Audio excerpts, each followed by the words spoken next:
When you open an application, it is stored in RAM, which is where the CPU looks for data and instructions needed for processing, such as reading, writing, or updating. What does this mean? Okay, for instance, you have a folder which you want to open on the computer. What you do first do, you find that when you double click, you are trying to open it, then it will start running. So what does the computer do there? The computer is trying to search for the information in the registers, the information in the cache memory, so that it check if that information is being registered in the computer. Okay, so to save space, main applications only load the necessary parts of the program initially and then load additional pieces as needed. Any files used by the application are also loaded into the RAM.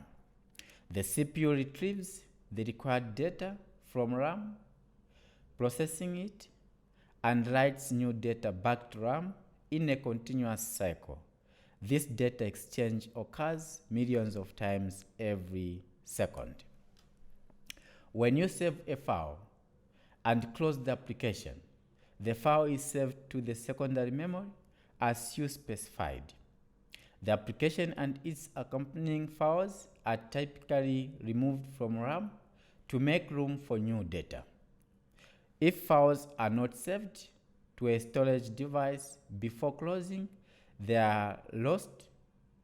In the event of a power failure or other unexpected shutdown, any unsaved data in RAM will also be lost, since RAM contents are erased when power is turned off.